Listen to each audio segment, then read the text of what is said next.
Good morning, everyone.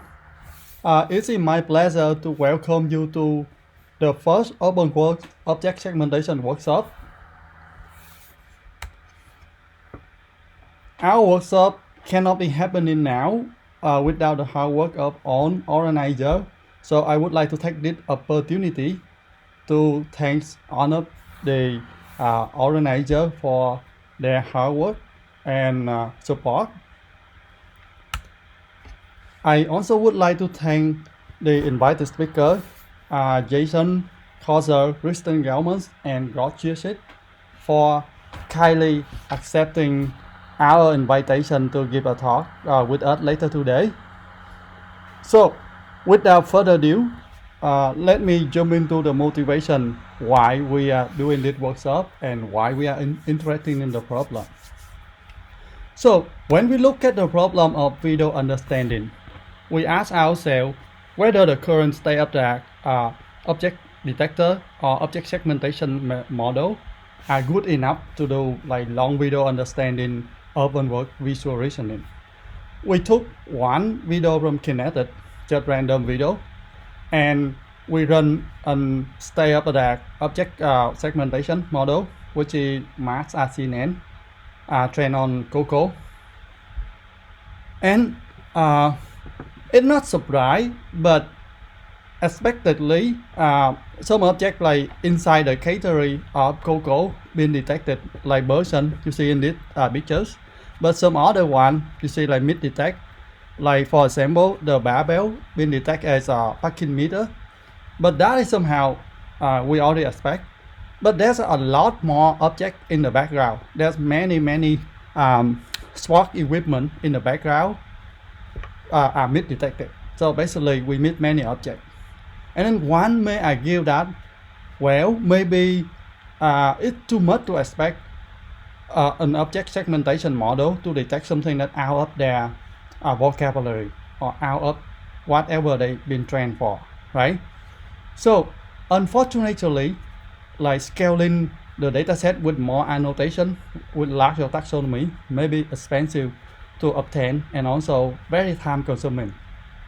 So we look around for an alternative, and fortunately enough, we found that Google Cloud API provide a detector which already been trained on like 550 plus category. So we run that detector on the same frame. We can get like a little bit better, but the result is still not satisfied. If you see here, it still detects person and it detects some category that outside Corso taxonomy. For example, it detects short and some other one. But expected again, it still meet many objects out of that taxonomy, which is interesting. So what may indicate that there's a many objects that are outside what the current annotation what we have so far. So when we look at the real video, we annotate ourselves, and it turns out that there's a many objects more than what we can detect by the current state of the art, either published academic state of the art model or like even large scale, the model that trained on large scale taxonomy. So but it's just one video. The question is that how many objects are there in the visual work that cannot be detected by the current state of that model?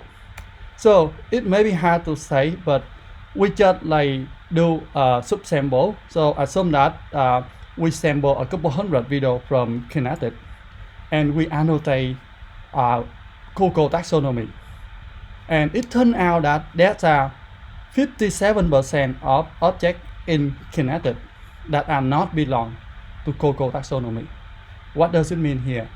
It means here is if you have a perfect object detector or object segmentation with trained on Corso, you still meet 57% of the object in Kinetic, which is not enough for us to do any kind of high level video understanding on the top of detector or this segmentation, right? And then the real work may even have more objects than that. This is just Kinetic and a couple hundred of videos. So at the same time, we ask ourselves why humans can detect or segment unfamiliar objects. For example, when human, we encounter some unfamiliar object, like some object that we don't even understand what the semantic meaning of it, or we even don't understand what the purpose of it, what it's used for, or what its name. But we still can have no problem with distinguish it with its boundary, with the background when it moves, or something like that. Or sometimes we encounter some different kind of new flower, we still can segment it very well. And even in some kind like movie case, you can see like UFO or something weird, people still can segment it as well. So the problem now we interesting to look at that is that what do we want or what do we mean by open work segmentation? Here, the formal definition is segment on object regardless their semantic concept. So the problem definition itself here is not new. It's just we want to restate it more formally. So, and then we expect the machine hopefully can do at least as good as what human can do. And by that way, it potentially can enable many high level reasoning tasks for vision. Let's take a look at what we can do if we can solve this problem. So more basically, we want to emphasize how do we answer why open work segmentation or detection matter, right? Like, why do we need to solve the problem? Why we just solve the other problem? Why it's important? What is matter to us? Okay, we look at that and we think that a couple, but there are two main things that make open work segmentation or detection problem important because it can serve as a foundational task. For example, if you want to do high-level open work visual reasoning, the first thing you want to group the pixel in entity, and based on that you can modeling based on entity. Why that's important? First, for many applications in embodied AI, for example, autonomous driving or virtual reality, there's a many cases that you encounter novel objects when you navigate. Or if you want to do high-level reasoning based on some different kind of like graph-based representation, for example, scene graph, knowledge graphs, the ability to group pixel into entity or into object may be very useful. And then why do we need some such kind of representation? The answer is quite simple. So the current state of the art doesn't allow like very flexible inference tasks. If you have like very task like complicated query tasks at the inference time, then you need to have some kind of more semantic rich or enable representation, like query about object attribute, about relation, about interaction between objects, rather than just do simply classification or detection like for now. On the other hand, video understanding needs some sort to go beyond the short clip classification or detection at the moment. So currently, video understanding mainly focus on short video understanding and mainly on classification. The main reason is that you do some sort of end-to-end either transformer model or CNN model 3D 2D on the top of pixel base. So basically you do end-to-end pixel from to the loss, and then you be pretty much limited by memory of GPU or your current machine. And then if we turn the problem around and we say that can we represent the video based on object or entity, then the memory will be significantly reduced, because you can think about the number of super pixels compared with the number of pixels, or the number of objects compared to the number of pixels you have in video. By that you can represent the video arbitrarily long, and that will be enable you to do many way more flexible video tasks, understanding tasks. And then that's very natural, because for example you think a kid of like 10 years old can watch a 1 hour video, and after that you can ask many question discussion about that, who doing this, why, blah. Even more, not just the current state of video modeling for now, just simply classification or detection. But that's just two main use cases we mentioned here. So with all of that, we believe that open work segmentation or detection is an important task to do But before that, let me recap what the motivation I just tell you just now. So first, we believe that state-of-the-art model failed to detect out of taxonomy object that we already show you some proof of concept experiment. And then also we observe that real world have many novel unknown objects. And lastly, open work segmentation can enable potentially open work visual reasoning and also enable us to do long video modeling. With all of this, we believe open work segmentation is an important task to solve. So hopefully you can together with us as a community, together we can solve the problem and enable a couple area that can be advanced. So here is just a sneak of our data set. Let me play the video. We just built in the last year and hopefully it serves as a test bed for the task moving forward. So a couple of snippets of the data.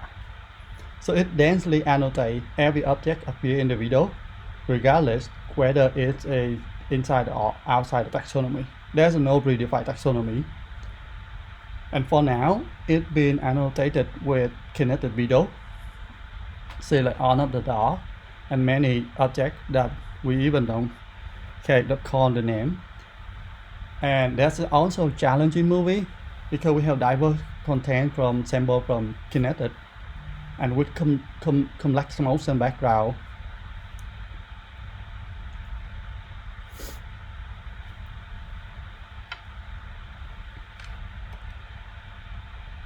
And then we can see that the current state of the art object segmentation model can fail in many cases, mostly because complicated motion or small object.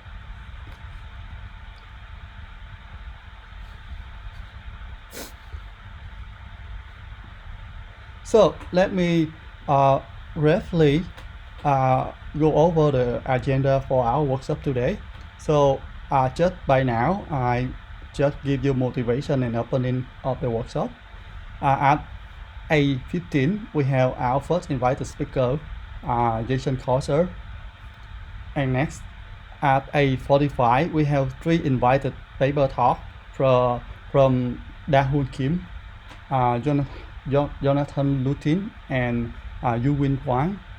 And we have right after that, we have 15-minute break and we come back at like 9:30 for the second invited talk from Bristol government. And then at 10, we will present the competition result and summarization of the submission.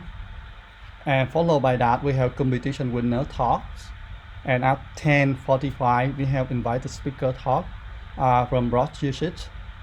And at 11:15, we have 3 invited paper talk from Ru Jago, Ru Hudson, and Sawip Safar. And right at the end, like 11:45, we have Vivek have the closing remark. And right after the workshop, if the participant or you have any question, we can stay around and ask for question, and we can have social live and we can do informal chat how to improve the future version of the workshop and data. And let me take a look at the schedule. Okay, we are on track for the next talk. Let me introduce the next speaker before he talks. So our next speaker, which is our invited speaker, which is Jason Corso. So let me introduce. So we're very happy to have Jason Corso with us today to give an invited talk. So Jason Corso is currently the director of the Stephen Institute of Artificial Intelligence and a professor of computer science at Stephen Institute of Science and Technology. He received his PhD in computer science at the Johns Hopkins University in 2005. He is the recipient of the NSF Career Award in 2009, ARO Young Investigator Award in 2010, a Google Faculty Research Award in 2015 and on the DARPA CSRSG. He also the co-founder and the CEO of Corso'51, a computer vision tech startup that built the leading open source tool for AI flexible workflow in the dataset creation and model interpretation.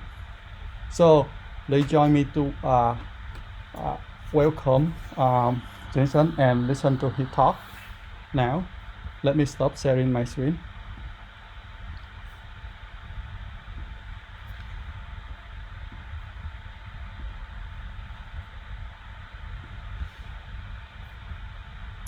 All right, wonderful. It's a pleasure to be here to speak at this Open World Video Object Detection and Segmentation Challenge at ICCV.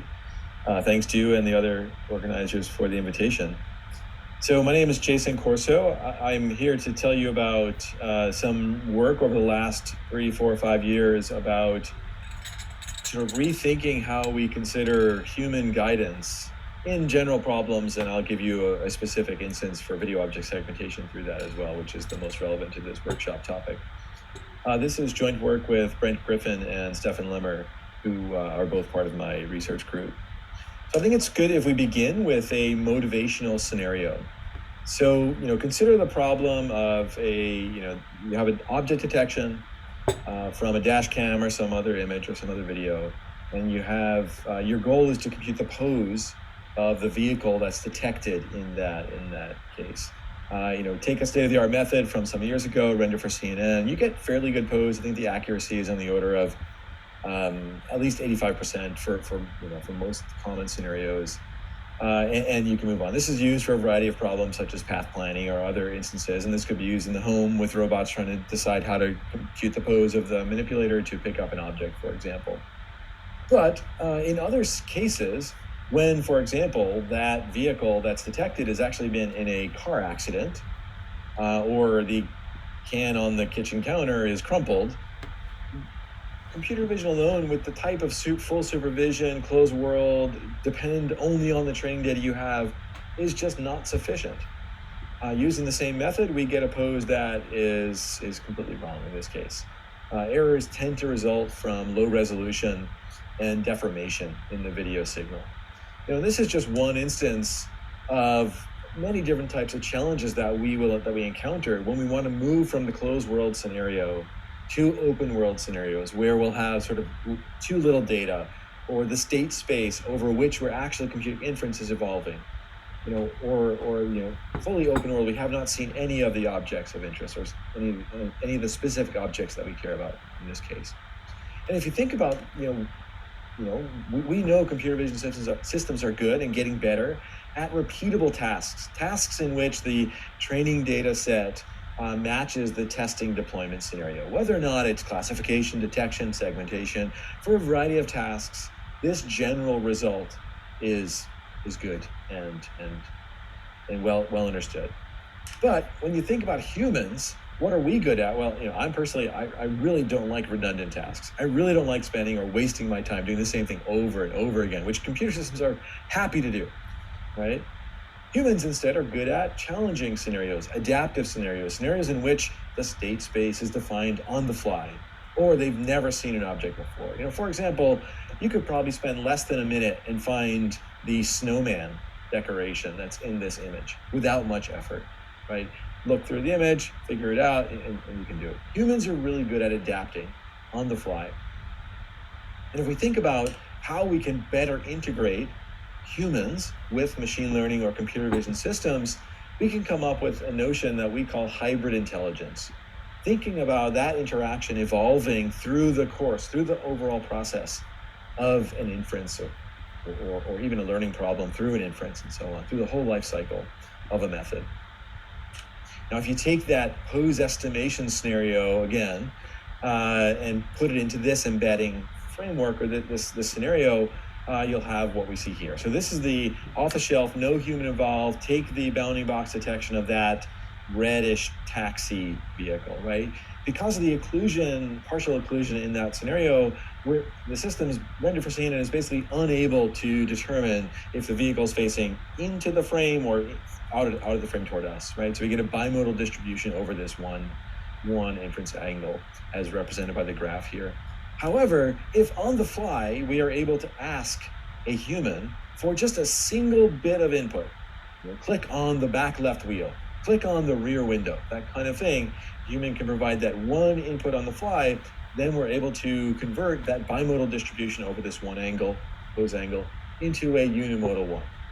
Right? And this is a method that we had at ICCV 2017 some years ago, in which we took an off-the-shelf AlexNet plus a pose estimation set of layers after that, which is the render for CNN method, and augmented that pathway with the click here stream. So the click here stream takes basically a one hot vector in this slide here, VKP, that encodes what key points being requested, and it also encodes the click location that the human provided on the fly, sends that through a few fully connected layers, and then links that or integrates that in some sense like an attention mechanism on the COM4 layer from the AlexNet. And then finally integrates that output, that attention output, into an updated, relearned or fine-tuned render for CNN type resolution, type final layers. And this method, if we're able to ask for these questions of the humans, brings us from a baseline of 84 or maybe 86% to one of 91%, 90.7% overall. And in certain scenarios, significantly increases performance, say in the car scenario, from 82% to 90%.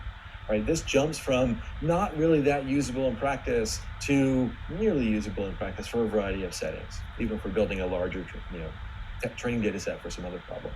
Now, of course, you're not going to use this type of method on the fly in a vehicle, like wait, pause time, and then do this. But you can envision a scenario in which we're building a comprehensive data set, and over time we want to compose or recompose that data set with more data and so on, and use a human for this scenario. In other cases, I'll give you instances where you might want to actually do this on the fly, or you're not in a vehicle that's going to collide into another vehicle, but you're in a different operating scenario. But you can see some visual examples here where, again, we have the baseline, the render for CNN method that has usually a bimodal or a trimodal distribution over the possible angle. I think this is the azimuth angle in this case. And these are just some cherry-picked examples where one click gets you the unimodal distribution from that and much better performance. Clearly, there are other questions that we could be asking, or you're probably asking now, like, how do you know which key point to ask for? Is it fair to encode that information to the ultimate, second stream as well? Great questions, but the point of introducing this is just to motivate the notion that if we reconsider the way we think about guidance, this could lead us to better performing systems in vision. So take another example, right? This is much closer to the segmentation world, right? Where we might want to take an input image and remove an object from the image, like this example motivates here. These are the ground truth segmentations of the human-based segmentations on these videos that are sent to another method for the actual removal of them. But this was done for the DARPA Metaphor project. But consider this type of motivating example where we might want to do this for forensic type problems or entertainment type problems, or even home videos to clean them up a little bit if something gets in the way, things like that, right? And so consider the standard way we think about video object segmentation, right? We usually have three different stages of training, right? Take a base network that trains just basically what the images look like, and then maps them over to our problem of video object segmentation through what we call parent network, or what is called a parent network, trained on, say, the Davis data set, right? And then finally, at inference time, so we're already rethinking a little bit about the way we think about guidance, we provide a single frame to a human, and ask them to tell us what object in that video do they care about. We'll fine-tune the network further and then go and do that inference. This is not our contribution. There are a number of papers that work in this general way, right? With when we were doing this work, this is from a CVPR 2019 paper, the best method that we were aware of was the OSPOS method, which is listed at top here. And I guess we were motivated by some of our early work or analysis on this problem, like in terms of rethinking human guidance. Like, is there a better candidate for human annotation than the first frame? That was the first question we began with when we began this analysis. Right? The first frame here on this challenging example does okay, but far from perfect, right? The performance score is somewhere, is somewhere in the middle. If we take frame 12 instead on this case, we get a 69% relative performance improvement using the same exact method, right? We're not talking about a novel method, more training data, whatever. It's just use frame 12 instead of frame 1. If we were to use frame 20, on the other hand, we get a 53% reduction in performance. And finally, if we were to use the last frame, we get actually a 14% relative improvement. Now, this seems a little bit magical to me, right? Like, obviously, if we were gonna learn this, like, how could we possibly choose frame 12? On what basis would the method be able to choose independent of the actual object in the video, especially for complicated videos in which there are multiple objects? In this case, is it the person we want to segment, or is it the motorcycle, motorbike, or is it one of the bystanders, for example, right? This is a challenging scenario, but clearly giving different frames to a human for this object of interest, at least, we can change the performance of the overall method if we rethink guidance appropriately. Right? So if we want to, one way of putting it is to better use a human or annotator's time, we should try to develop a method that selects the best frame. Right? So can we train a model that actually can suggest, in all cases, independent of the object that will actually be selected by the human, to choose a better frame than just the first frame? That was the question we asked in this paper at CVPR'19. Unfortunately, the state-of-the-art data set, this Davis data set at the time, only has about 4,200 frames. That's really not enough data in order to train a signal with such a variable set of scenarios here. So we developed an approach that is able to train on more than one frame at a time. So instead of directly regressing the value of a certain frame of a video, instead, we will be able to essentially learn a metric or a ranking function that predicts the relative performance between two frames. This method is embedded into a bubble sorting method, and hence we call it bubble nets. Right? So assume n frames per video. That's clearly not enough to learn such a complex function. It also would require a pretty significantly complex network to train. Instead, why don't we try to predict the pairwise relative performance? That would lead to n squared labels per video, right? So that's getting at a larger set of training data for us to consider. Still not enough, though. We tried it, didn't really work in practice that well. So instead, and this actually gets to the question of how can we actually train a model that will be able to adapt to any object in any video of interest, in context. We give it k additional random frames for reference from the same video. So now we have n to the 2 plus k possible label training instances per video. We train a relatively simple network. It's on the bottom right, but I'll tell you a little bit more about it next slide. And then at runtime, iteratively compare this ranking output to finally produce the highest ranked frame for the human input. Right, so the network is relatively simple. We just use a ResNet to create an embedding per frame that outputs a 2K long vector, and then we have 4 fully connected layers, reducing in size for each. And this network is trained in a matter of minutes. It's not that complex of a network to train, despite the fact that we're giving it 5 frames of video ultimately as input. We do not fine-tune the ResNet frames for this. That's just a backbone that's fixed, and we just go and train the fully connected layers. And then ultimately, there's an algorithm at runtime that will run this on as, n log n, actual total comparison. So that we have to run on all n squared comparisons. Right? So here's an example of the way it worked. Right? So the goal here would be obviously to output frame 30, because this leads to the highest performance. This is just a brute force graph that just shows you if we had selected frame 1 through frame 43 or frame 43, what the performance would be. And clearly there's an interesting variation here. right? And so we ultimately will compare against frames as they come up and do the ranking on the fly to finally output the best performing frame at the end. Now, it's not guaranteed to be the best because we're approximating this metric function, but in practice it works fairly well, as you can see in this example here, right? So the first frame of this video here would give us a performance of about 1.15 maybe, whereas the best frame performance gives us a performance of 1.6, 1.65. And the video results also demonstrate the power of this method here. We're confused much less by the operators of this go-kart vehicle than we are by the first frame. Or similar in this case, this is a challenging scenario where you have, it's actually the operator's hand that we are, or the handler's hand or arm that we are considering the object of interest, not the dog's.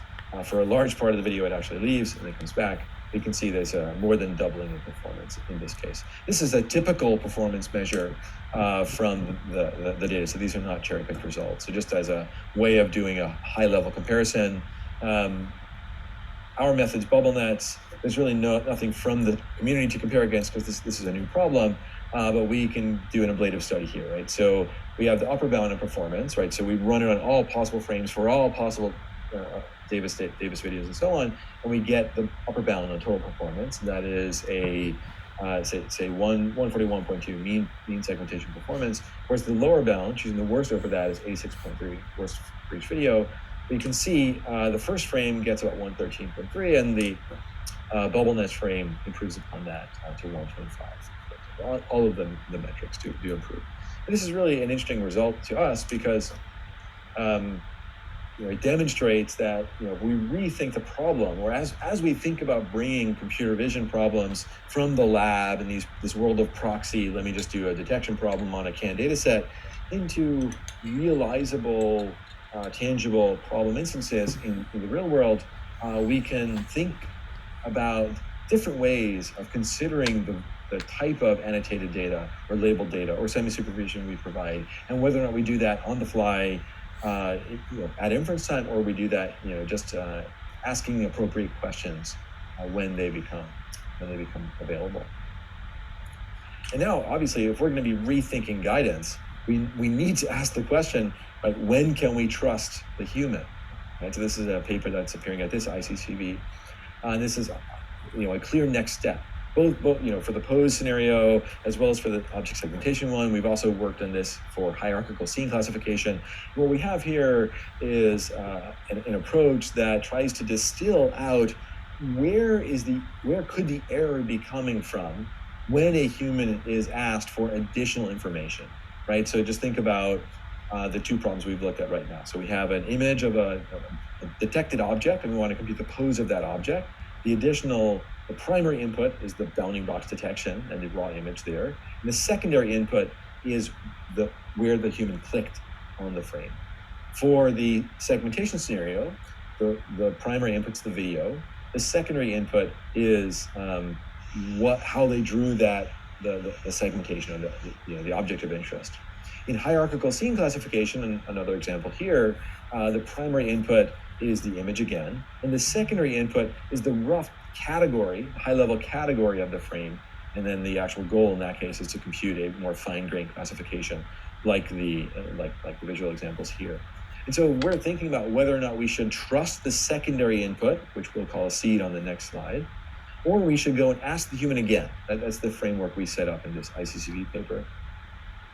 And so that can be distilled down into two key questions. The first question is, what is the cause of the error? Like, take this image on the upper left side of the slide here. This is a pose estimation problem, right? It's all red or overlaid in red because independent of where the human was to click, with their secondary question of where's the rear left wheel, for example, in this case, it's not going to help.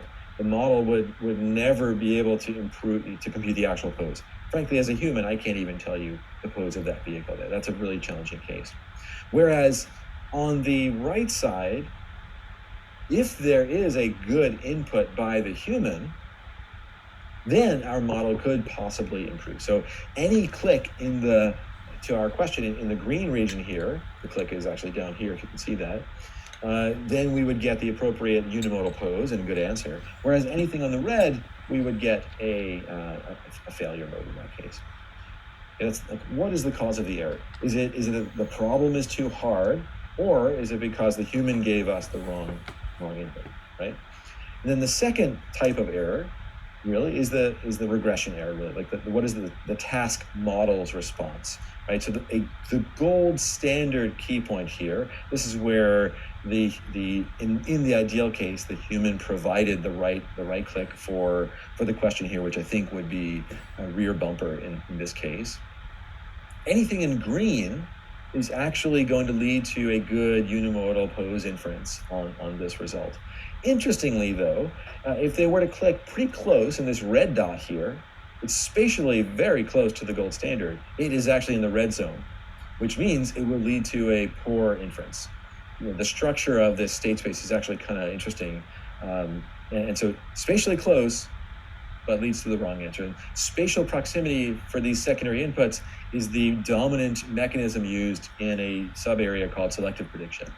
Right? So whereas if they were to click all the way down here, really far away from that gold standard input, still they will get the best unimodal input. So it's really interesting scenario here.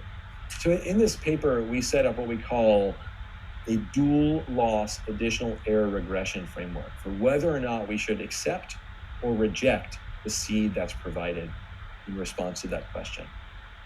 So again, we have the primary input, so this is motivated by the hierarchical scene classification problem.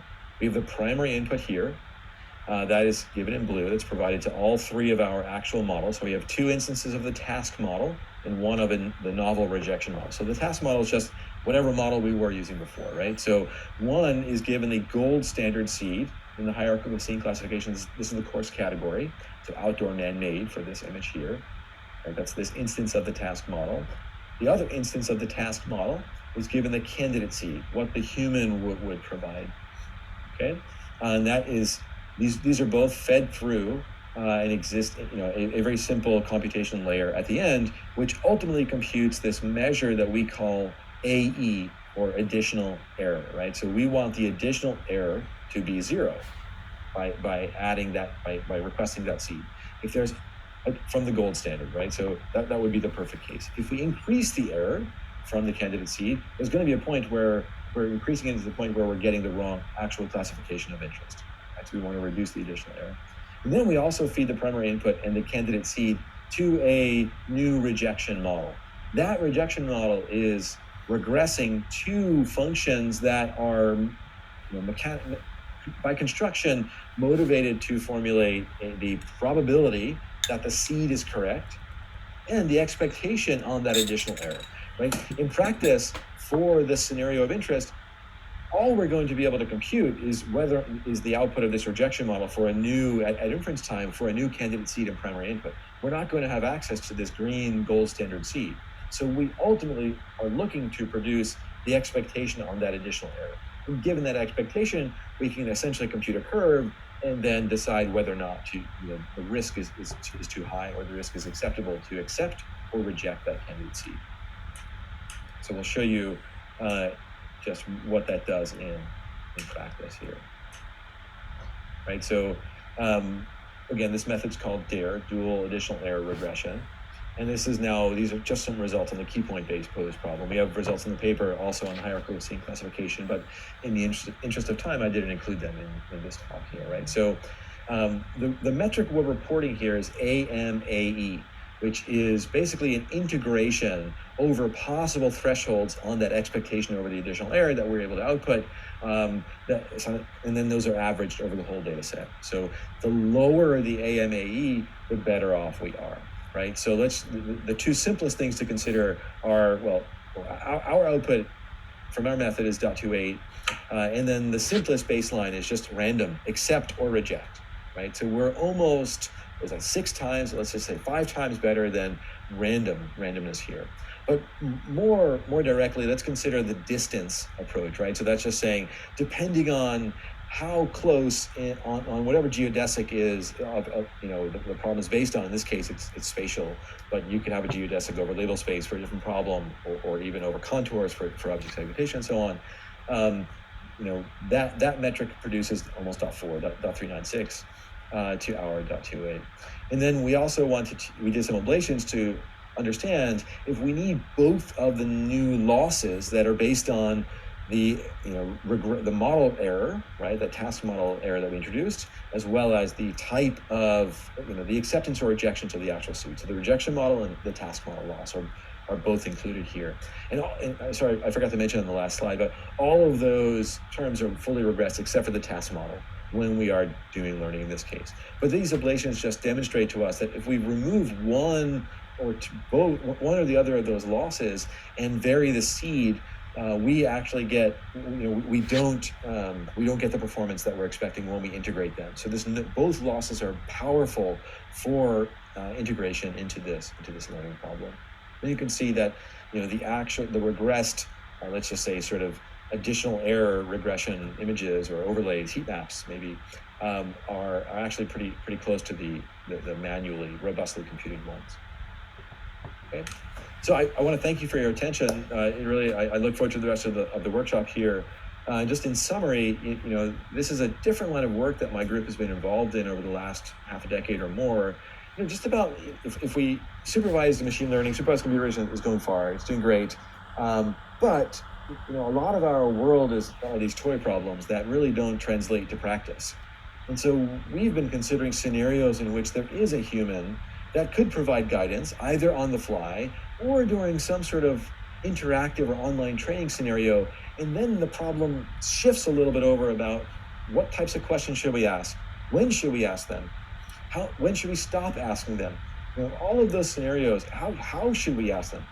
All of those scenarios, all of those questions are really a rich and verdant pasture for the next set of research papers that at least my group will be looking at. So happy to take your questions.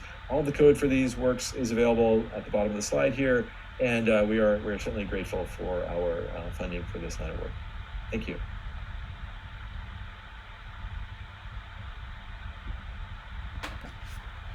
Thank Jason for the nice talk. So let us look into the Q&A to see if we have any question for the talk.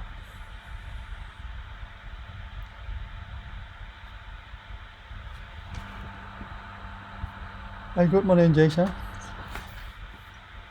I do. Good morning. Yeah. Hope all's well. Yeah. So weird to listen to yourself talk. Okay. So since there are no question yet, we have a couple minutes. So let me ask you, at the end of your talk, you have one slide. You mentioned about we should rethink about open work in both terms of AI and machine. So, and what particular,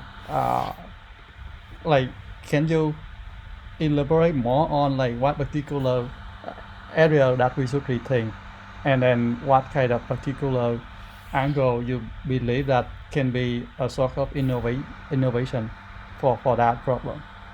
Yeah, sure. I mean, this is a big area to me. I think we're kind of done with the era of batch supervision, and we can sort of do everything we can with canned data sets. I'm truly interested in online learning and the ability of a model to adapt to novel settings and over time. And so I think important questions in that area are, rather theoretical even, quantifying the complexity of an adaptation problem would require sort of quantifying the complexity or the challenge of a specific even data set, even canned data set. We don't really know how to do that. So that's one really, really important area. But then even in the work in continual learning, most methods I'm aware of are still marred by the catastrophic forgetting problem. And I think if we could figure out better representations of memory in these contemporary models, that would lead to more dynamic advances, I believe. So I think those are two areas that I know I'm looking at, and I think are really, really critical. I see. Yeah, that's very interesting perspective. So maybe since there are no further question, I have a next question for you, because since you are working on the segmentation problem for quite a long time. And then you also work on some kind of like graph-based representation modeling before with superpixel and thing. And then traditionally we see like a bunch of different philosophy from like whether we do visual understanding from the top down, let's say do end-to-end top down, or we can do bottom up like superpixel and kind of like do more explicit modeling rather than implicit and let the model end-to-end learn everything. And then in the context of open work, so what do you see the difference and where the opportunity for us? So yours, interesting. So Yeah. one can take a sort of top-down view of a problem, whether it's segmentation-based or other problem. Yeah. And or one can take a bottom-up view and various ways of doing that. And now we have deep learning. So what do we do? Yeah. It's kind of like what you asked, right? Yeah.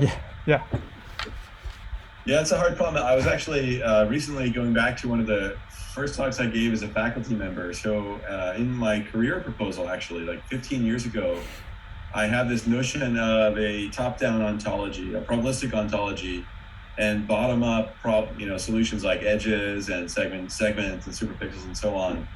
And there was this notion of an adaptive graph in the middle that would sort of marry them.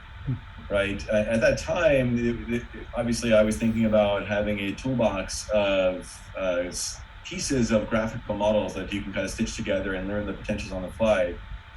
But I guess there's no preclusion for doing that with deep learning, right? If we could compose the graph on the fly based on a catalog at the high level of plausible graphs that our top-down brain knows about. And in some sense, create some notion of analysis by synthesis, right? Where your top-down catalog of graphs are sort of proposing what it should be seeing in the data, and then the bottom-up is sort of justifying that. I would imagine a graph-based representation in the middle could sort of well integrate in deep learning just as well as older graphical models. I haven't done it. I'm not even thinking of that directly, but if I was to do that right now, that's probably what I would do. We're actually about to begin a project that will integrate language guidance and specific tasks with a human and an AI cooperator. And I think maybe that's a class of models we will be considering actually for that. But yeah, interesting. Yeah. Okay. Good question. Yeah. Thank you, Jason, again for giving us a talk. And thank you. So. All right, dude. Yeah, my pleasure. Yeah, thanks for the invitation. Okay. Let's take a look at the next. So is it Dahun? Are you around? Are you able to share your slide? Yes, sir. Yeah. Please go ahead. Let me share my slide here.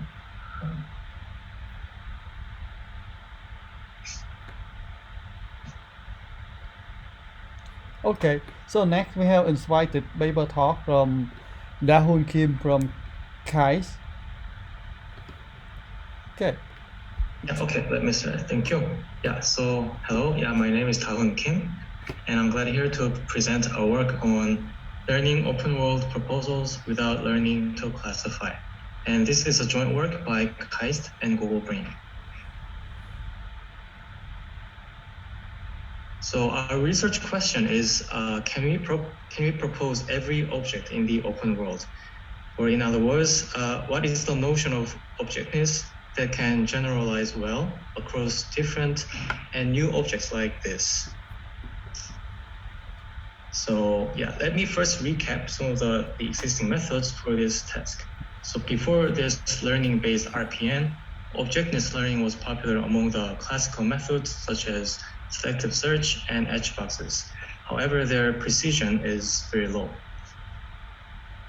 And these are the modern object detectors or proposers, and they are faster RCNN and mask RCNN trained on COCO dataset, and they are tested on this robotics and kitchen datasets. And as you can see here, there are many objects that are not detected, and the recall is quite low.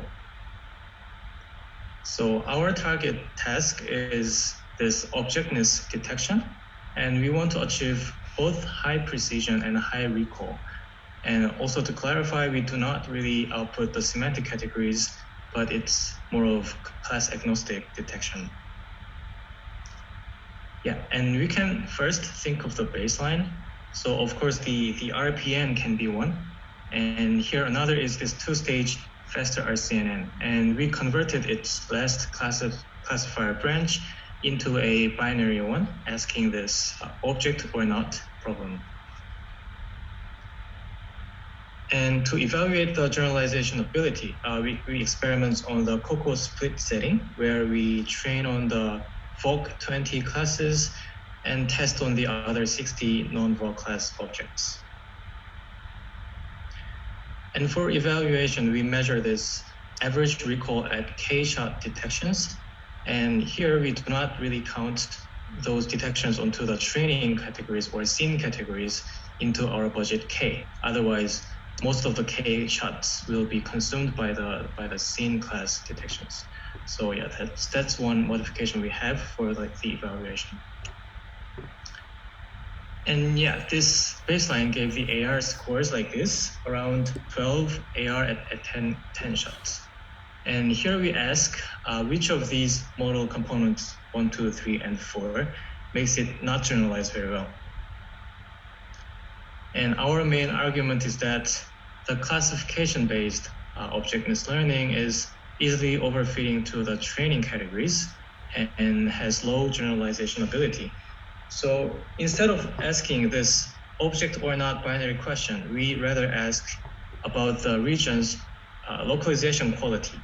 So our intuition is that every object can be characterized by its localization, by its location and shape, regardless of their categories. So we ask here how well the region is localized with respect to the ground truth.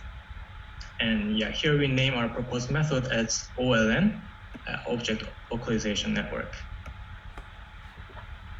So yeah, the OLN starts by simply removing the last classifier branch. And yeah, we only use the proposal stage score as the final objectness score, and it already gave a little bit of improvement. Yeah, then in the anchor proposal stage, we propose to learn the centerness score of all anchor locations. This centerness itself is borrowed from other detection work, and if the anchor location falls onto the very center of the object, the value is going to be 1, and if it goes towards boundaries, if it deviates from the center, the value goes to 0. So yeah, we learn to predict the quality of anchor locations by this centerness measure. And in the second stage, we propose to learn the box IOU. And yeah, the difference to the anchor stage is the box is not fixed size anymore. The box's size and shapes are variable, so we can now consider the box IOUs. So yeah, after estimating this box IOU score, the final objectness score is the geometric mean of centerness and IOU scores. And yeah, this gave us this +6 and +7 points of AR10 and AR100. Yeah, we also have this mask extension with another mask head, and also similarly this mask IOU estimation branch. Yeah, and it gave another jump in the AR metrics. And yeah, this is the result visualization of OLN versus mask RCNN. And yeah, here we could observe OLN could detect many non-VOC objects like microwave or giraffes in this example. Yeah, and we also explore a more challenging cross dataset setting where we train on COCO dataset and test it on RoboNet, Epic-Hutchins, and Elvis datasets. And yeah, here we wanted to have average precision evaluation, as in the standard detection. So we created this exhaustively labeled object boxes on a subset of RoboNet dataset. So yeah, so that it wouldn't hurt the good detections on the unlabeled objects. And yeah, this is a result on the RoboNet testing. And yeah, in this AP setting, the merit of OLN stands out a little more with plus 15 points of AP over faster CNN. Yeah, and this is the visualization on the Epicachin dataset. Yeah, and here again, we can see many more objects are detected now. Yeah, and finally, we also applied OLN on the long tail detection problem. And yeah, here we wanted to have the final classification prediction. So we used the faster RCNN pipeline and didn't touch the last classification stage, but we only replaced its proposal part with OLN proposals, and yeah, we compare with the standard versions. And our method was more effective, especially on the rare category split. Probably, yeah, because the rare categories are not often very well trained in the standard classification-based methods.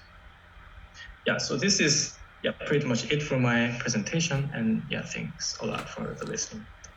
So thank you, Dahun, for the nice presentation. So let's take a look at is there any question from the audience?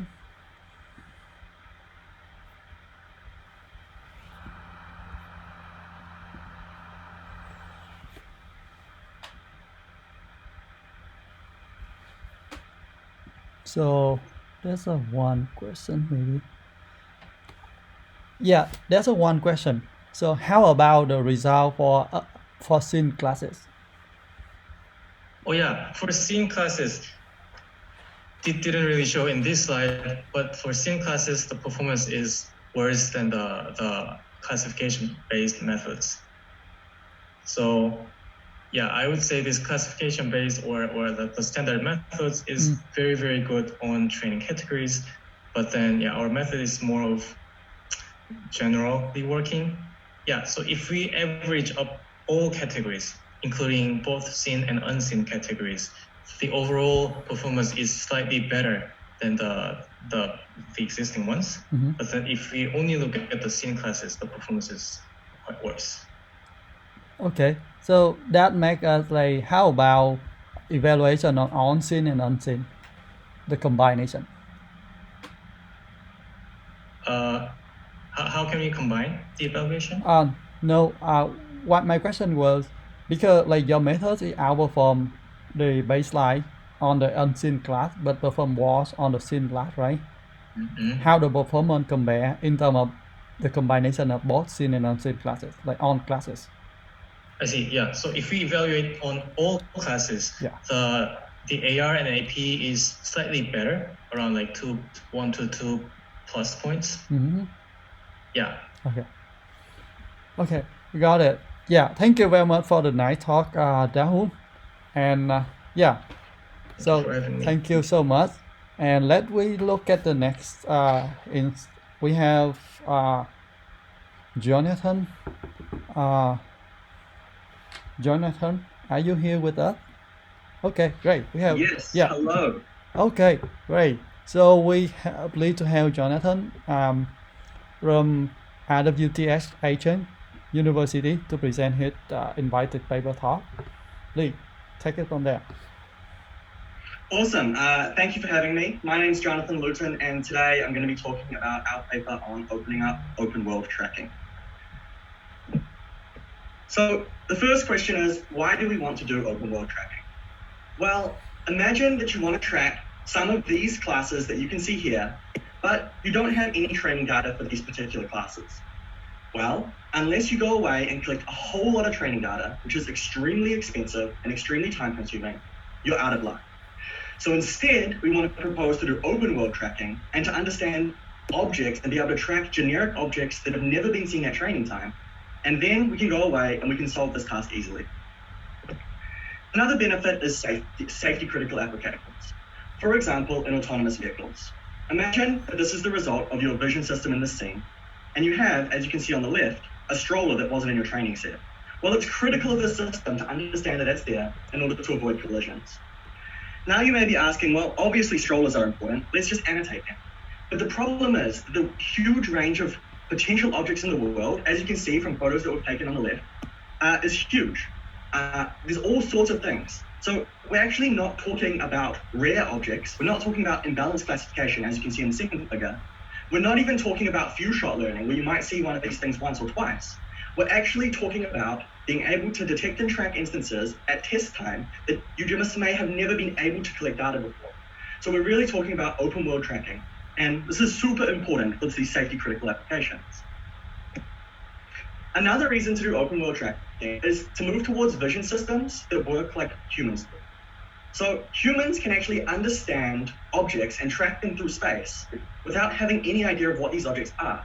And in fact, this is one of the first things that humans learn how to do as babies. So babies can do this before they understand any concepts of the names of objects, etc. So this is an awesome scientific goal to work towards. So a lot of prior work has been working on tracking any object, generic objects, category agnostic objects, etc. But up until now, there's been no benchmarks to actually measure progress on this task. And this task is so important. So without being able to measure this progress, the progress has been very slow. So in our work, opening up open world tracking, we try to build this benchmark and kickstart open world tracking research. So we also want to have a hat tip to the organizers of this workshop, who concurrently have produced work with a similar goal to ours. So if you're hearing this talk, I'm sure you know about this work. But this is concurrent work with a similar goal to what we're trying to do. So let's begin with formalizing this task. So the way that we define open world evaluation here is to train on one set of classes A and to evaluate on a completely different set of classes B. So we train on something that's known and we evaluate on something that's unknown. So the first question when setting up a benchmark for this task is what's going to be known and what's going to be unknown. So in our case, we take all of the classes in Coco as the known classes. This makes sense because then we can reuse all of the kind of detection and tracking architectures that people are building anyway, because currently they're building them on top of Coco and on top of Coco classes. And this means that everything else is unknown. And as you can see from our word cloud here, there's a whole range of potentially interesting things that we have just in our data set, like fish, towels, pillows, parachutes, ski poles, etc. But actually this list is infinite. Everything else is unknown, and we want to be able to track everything else. So the next question is, what data should we actually use? So for our benchmark, we kind of repurposed the towel data set that's been recently released, and we call it TowelWow, tracking any object in an open world.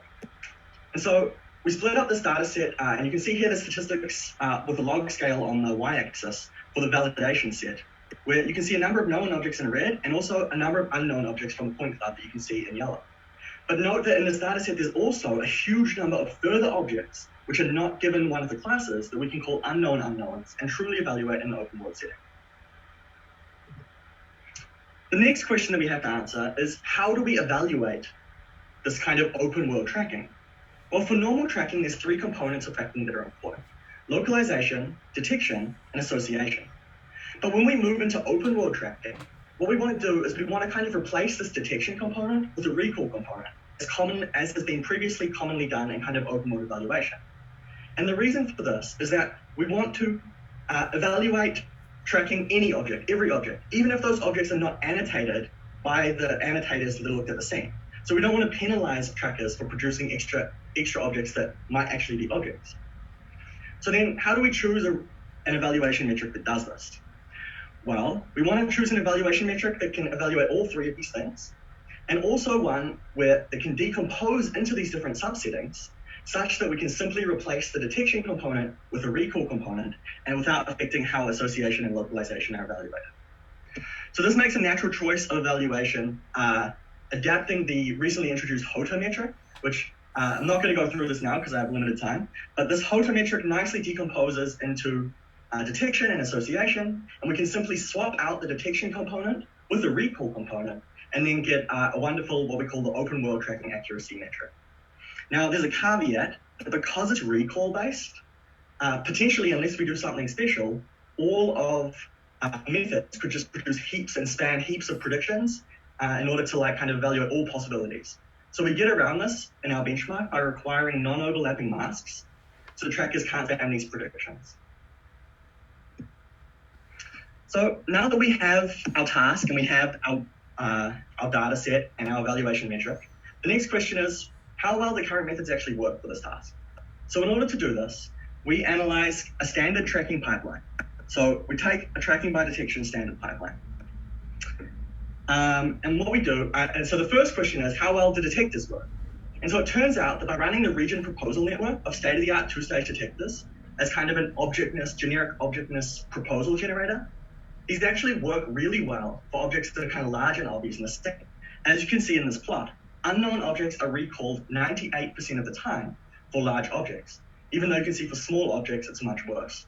So there's some interesting future work to do to increase this number for small objects, but already there's a lot of promise. So the next obvious question is, how well do these things do for association? So we tried a bunch of simple things, and we wanted to see how well they work instead.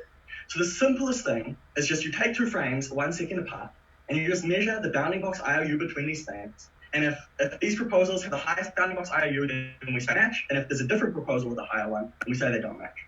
And just doing this, we already get 73% accuracy of this kind of association task for both unknown and known objects similarly. So now how can we improve this? Well, we did this just at 1 frame, 1 second gap. What if we use the intermediate frames? Well, for known objects, we have kind of very consistent and accurate detections. This makes the tracking kind of snap between the frames and works really well. But unknown objects, the detections are less consistent, are less reliable, and actually this ends up snapping to different detections and ends up causing a reduced score. We can kind of get around this by adding a score filter and only snapping to detections if they're above a certain threshold, and then actually get an increase. But what about other things other than just simple IOU? Well, what's commonly being used in tracking these days is kind of using the detector and reusing it as a regressor for tracking. This is done in Tractor. So we can do this and it improves the score on known classes because this is what it's been trained to regress. But on unknown classes, this performs much worse because it wasn't trained on this. How about optical flow? This kind of generic motion of pixels through this video, it doesn't depend on any object. This should work, right? Well, it turns out it does. You get quite a good boost from using optical flow for known and unknown objects. And finally, we wanted to look at using a re-ID vector, which is commonly used in tracking. So because we only wanted to train it on known classes, we basically took our re-ID vector as the last layer features of a pre-trained detector from a Coco detector. So it's only been trained on Coco. And again, using this, you get a small boost over the baseline for known and unknown. Finally, we combined kind of the effect of optical flow and re-ID that both had benefits. And actually these benefits were kind of independent from each other. So by using both, we actually got a huge boost in tracking accuracy. So all of these are just simple things that people have been doing before, but we just wanted to kind of analyze how they work in this open world setting. So the question is, after building this baseline with re-ID and optical flow and the RPN detector, can we track objects, in the open world? Well, yes. Here's an example of objects that are not in any of our train validation or test split that we're able to track. You can see a shutter lying on the ground, a water tank in the distance with a zoomer, and a manhole cover. Obviously, there's also a lot of failure cases, but we're making some progress, and now there's a benchmark to evaluate more progress. Our simple baseline also actually performs well in traditional closed world tracking tasks. So it performs kind of on order of magnitude with state-of-the-art methods on Davis and on Kitty models. In conclusion, with this work, we really hope to open up open world tracking and have a whole bunch of other people working on this task because we think it's super important.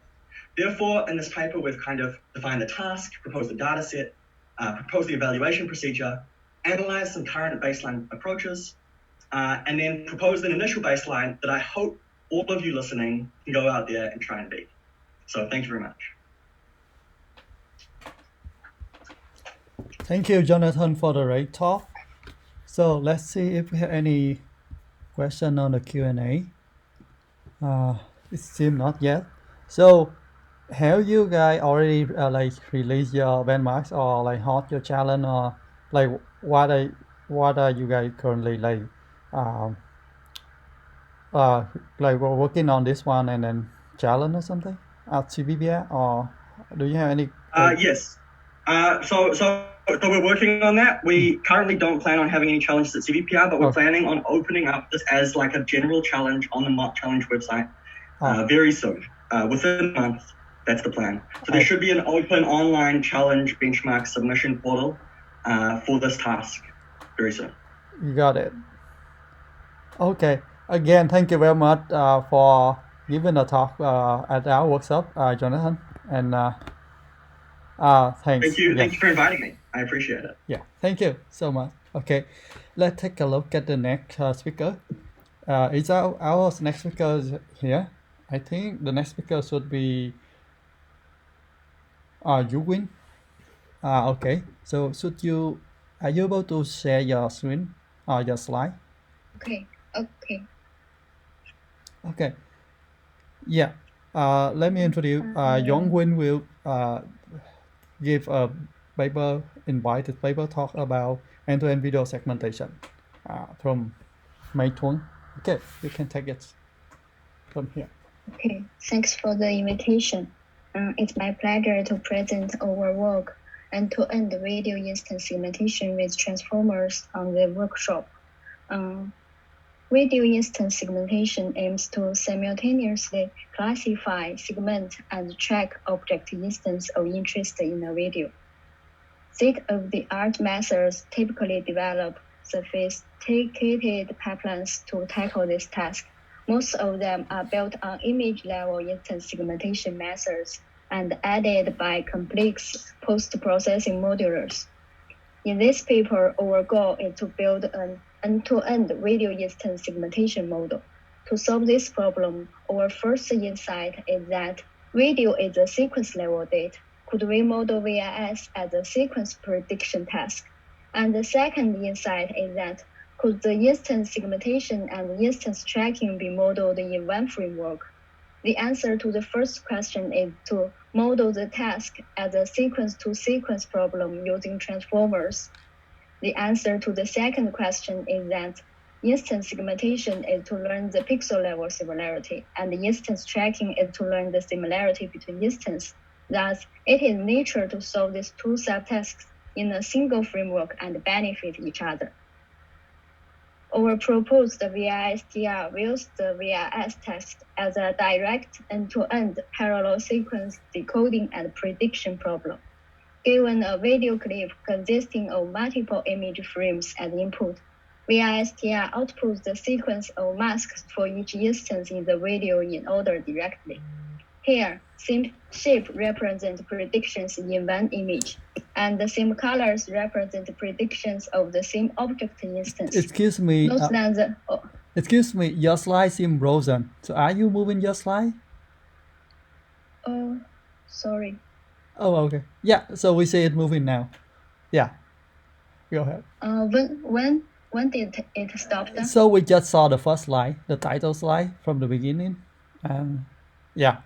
Oh, okay. Should I restart or I continue at the fifth? Yeah, I think maybe it's a good idea to restart. Okay. From the second slide or something. Yeah, thanks. Okay. Okay. Yeah. You can use this slide. If full screen doesn't work, this one also okay. Okay. Video instance segmentation aims to simultaneously classify, segment, and track object instance of interest in a video. State-of-the-art methods typically develop sophisticated pipelines to tackle this task. Most of them are built on image-level instance segmentation methods and added by complex post-processing modulars. In this paper, our goal is to build an end-to-end video instance segmentation model. To solve this problem, our first insight is that video is a sequence-level data. Could we model VIS as a sequence prediction task?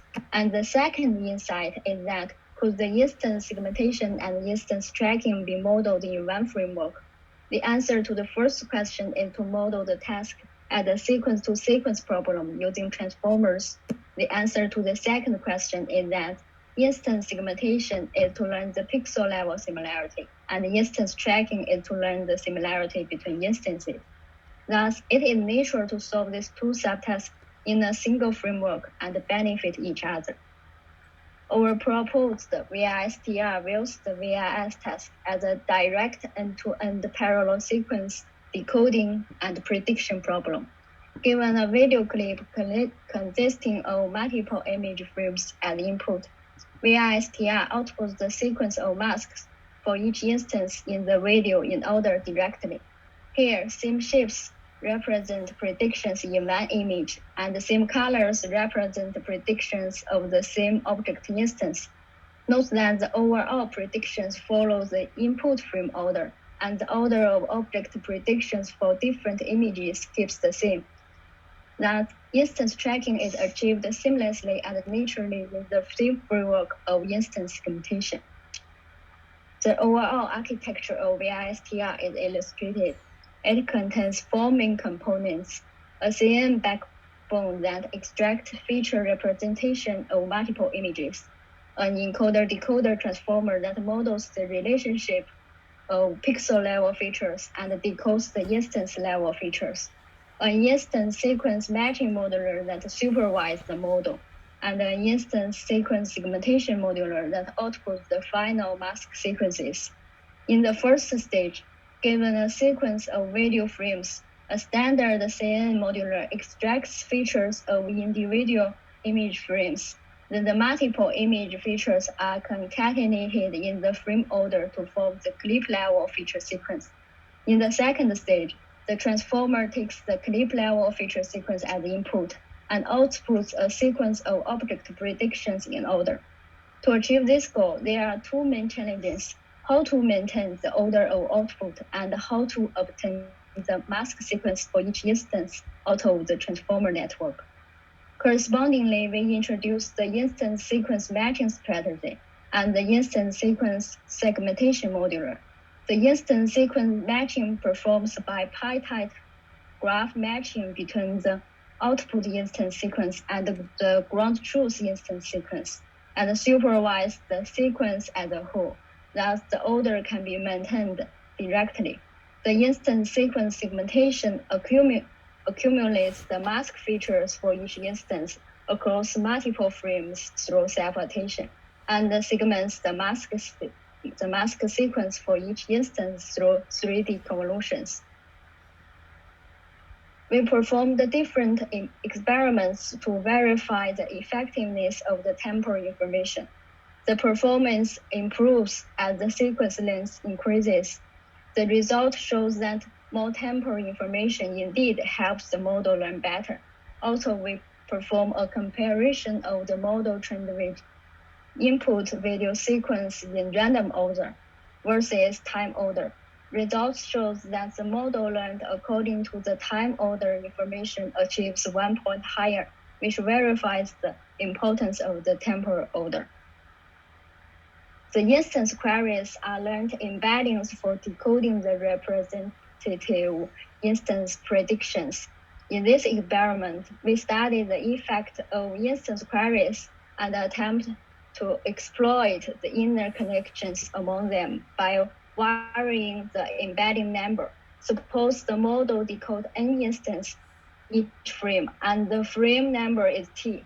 The input instance query number should be n times t to decode the same number for predictions. In the default setting, one embedding is responsible for one prediction. The model directly learns n times t unique embeddings, termed at prediction level. In the video level setting, one embedding is learned for all the instance predictions. In the frame level setting, the model only learns t unique embeddings and repeats them by n times. In the instance level setting, the model only learns n unique embeddings and repeats them by t times. Surprisingly, the instance level queries achieves only 1.3 lower than the default setting. The result shows that queries for one instance can be shared for the VISTR model, which makes the tracking natural, but the queries for one frame cannot be shared. Realization shows that our model performs well on challenging situations such as A row instance is overlapping, B changes of relative positions between instances, C confusion by the same category instances that are close together, and D instance in various poses.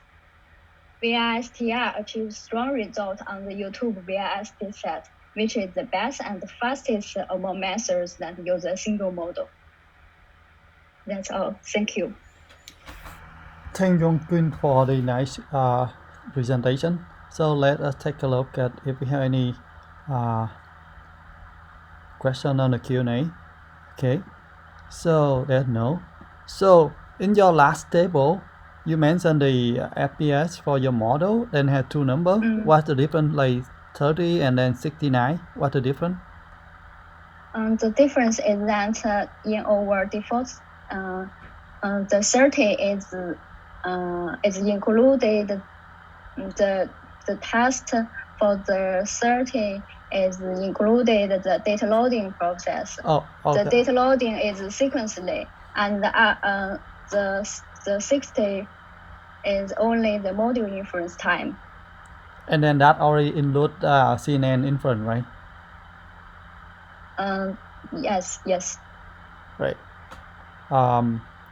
So do you think that, like, I mean, is there any possibility for you to replace the CNN backbone with end-to-end transformer architecture, given that there's a recent development of end-to-end transformer based model like Swin something?